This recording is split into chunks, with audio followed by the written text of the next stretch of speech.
Some of you may have heard the legend of the beginning of the marathon. There was a courier whose name was possibly Philippides, who was sent to run as quickly as he could, some 25 miles from Marathon to Athens, to report the good news that the Greeks had defeated the Persians in battle. Of all of the difficult jobs in history, I imagine being such a courier would be perhaps one of the most difficult. Imagine being in a job where your boss just had to say, "Run," and you would have to ask, "How far?" For most of human history, I think, people didn't have that much choice about what they would do with their lives. They had very little choice about what kind of work they would do, or whom they would marry, or where they would live, or where they could possibly visit. In our day, we have almost infinite possibilities of ways that we can spend our time and things that we can do. And that is truly wonderful. And yet, I think it can also be confusing and a source of anxiety. With all of the many options available to us about where we will live and what we will do and who we will spend our time with, I think we can fear that we are not going to find just the right course of our lives. That trying to find out what is the right house to live in, or what is the right job to do, or whom is the right person to marry will be like trying to find a needle in a haystack. And so we have almost too many options available to us. Some years ago, there was a minister in California named Rick Warren, and he wrote a book called The Purpose-Driven Life. The Purpose-Driven Life has sold over 32 million copies. To put that in perspective, when I was studying, I wrote a master's thesis, which is like a short book. And sometime after graduation, I was in the college library, and I knew the person who was working behind the counter. I went and asked him if he would look up my thesis on the computer. And I was thrilled to find out that one person had checked my thesis out of the library. I have a ways to go before I reach 32 million. The Purpose-Driven Life is a Christian book, but its title does not indicate that it is a religious book of any kind. There's nothing on the design of the cover to suggest that it is a religious or a spiritual book.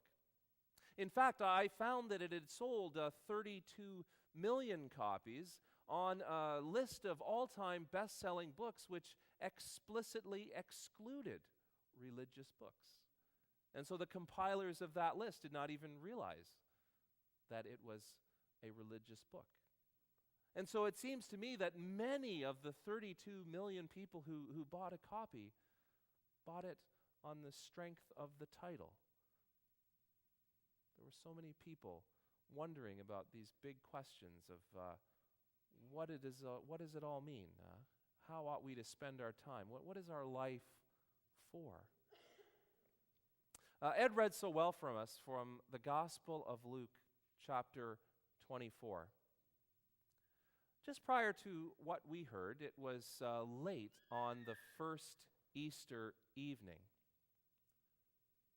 The disciples of Jesus were in a place of terrible confusion. Just a couple of days before, their master had been arrested and put to death. They likely wondered if they would be next, that if the authorities had done away with Jesus, perhaps they would do away with them as well. They must have wondered, had they made the right decision to set aside their lives and follow him for the previous 3 years? They must have wondered, where can God be in all of this? Two of Jesus' followers, we learn, were leaving Jerusalem and returning to their home in a place called Emmaus. Luke told us that along the way, this stranger met them and talked with them as they walked. Luke tells us it was the risen Jesus, but that they did not recognize him. When they reached their home late in the day, they invited this stranger in for supper. And it was when they were dining together, they recognized the Lord. They realized it was the risen Jesus that was with them. And upon this realization, they left immediately to return to Jerusalem and to tell his other followers what they had seen. And when they arrived back, they went to the place where the followers of Jesus would typically gather. Likely the place in someone's home known as the upper room, where Jesus shared the Last Supper with his disciples. And when they were there together, Luke tells us that the risen Jesus appeared in their midst and said to them, "Peace be with you."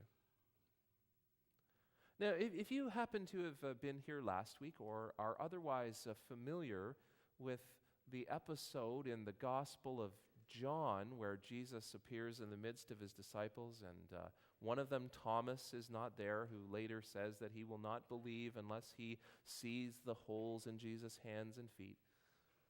There are many similarities between these two accounts, and it may be that they are the same event remembered from two different perspectives. We are meant to see in this theme of the Bible that God wants to be in the midst of his people. When I was in university, I took a course in philosophy. And in that course, we learned about an Irishman called George Berkeley. And from Berkeley's writings, there later evolved a question which many of us have probably heard. If a tree falls in a forest and no one hears it, does it make a sound? As I understand it, the question hinges on whether the sound is really the sound waves that travel through the air, or whether the sound is that sense that our ears hear. If someone were to ask me that question today, I probably would answer, who cares? Why bother talking about a tree that fell in a forest that no one heard? It's like, why would I stand here and speak this message to an empty room? People who think about this strange practice of Christian preaching often debate whether a sermon happens at the preacher's mouth or at the ear of the listener. In any case, it would be absurd to contemplate speaking to an empty room. Or for all of you, conversely, to sit here quietly if there was no one standing here speaking.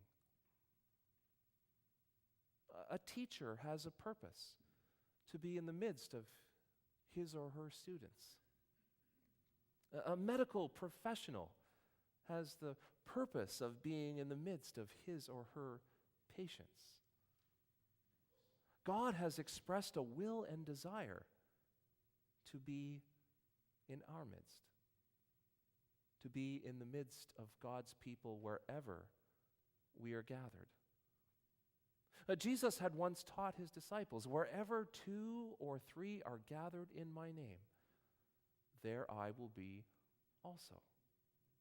The apostles Peter and Paul, in their writings, which are preserved for us in the New Testament, sometimes use this analogy that we individual Christians are like bricks, and together we have been built into a kind of temple in which God wishes to dwell. God wills and intends to be in our midst as a people. Those gathered on that first Easter evening did not believe they were seeing the risen Jesus. Luke tells us they thought they had seen a ghost. Jesus then showed them his hands and his feet, the wounds of his crucifixion.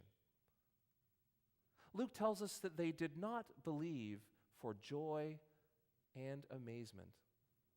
In other words, it was too good to be true. The risen Jesus noticed that they were eating some fish and asked if he could have some, and ate the fish in front of them to show that he was no ghost.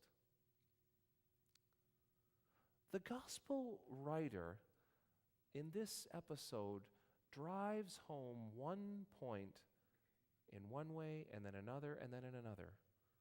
And that is this, that it was really the risen Jesus in their midst. It mattered that this was real, that Jesus had risen, that Jesus had a body, a different kind of body, but a body nonetheless. It mattered that he was not a ghost, nor was he in their imaginations. Some of you may have seen the wonderful Christmas movie Miracle on 34th Street.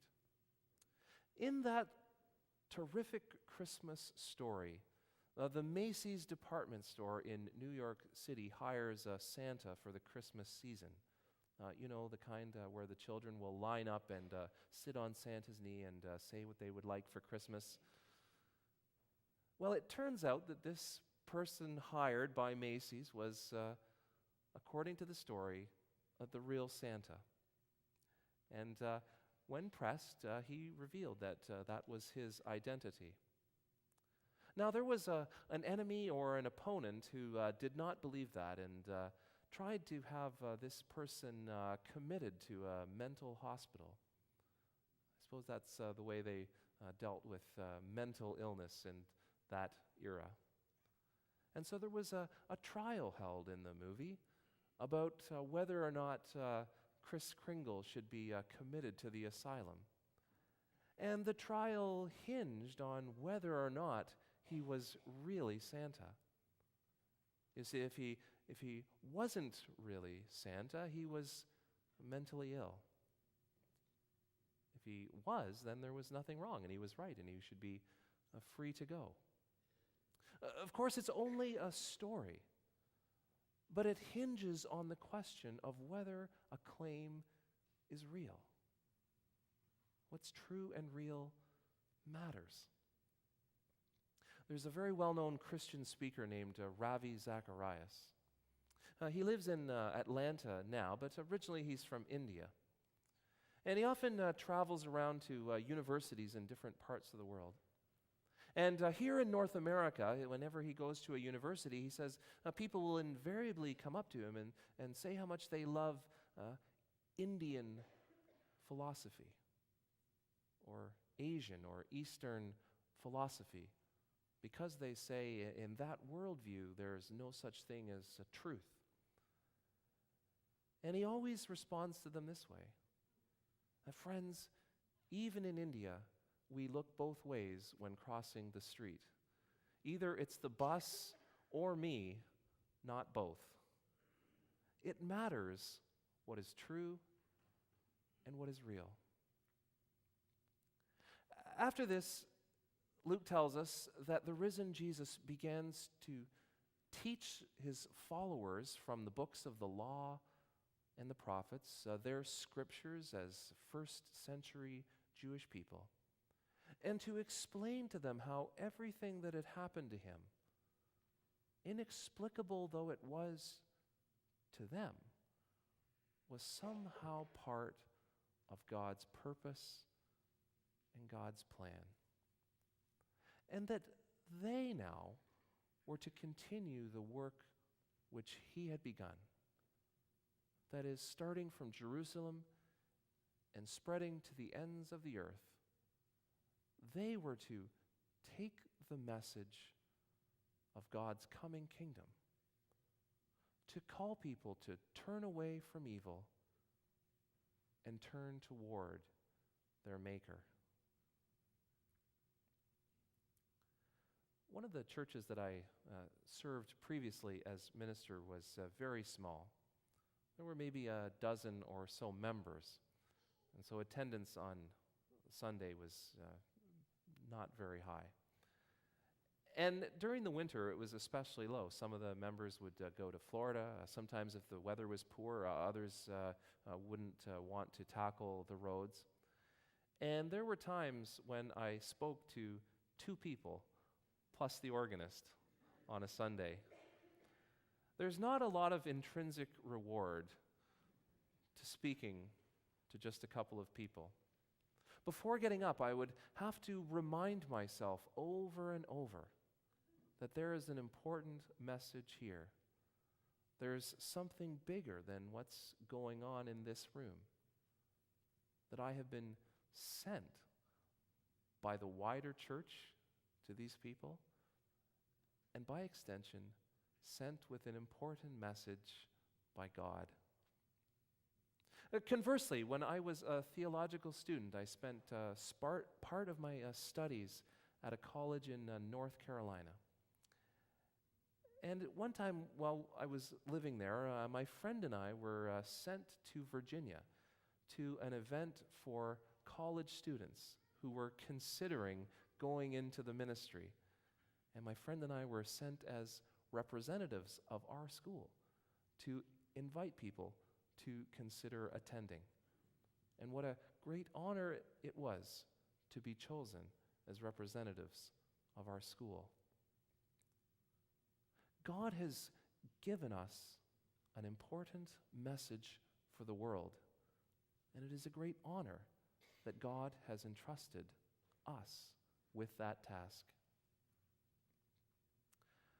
After this ancient Greek courier arrived in Athens, he went to the city council and he proclaimed the good news. We have been victorious. And then the legend says he dropped dead.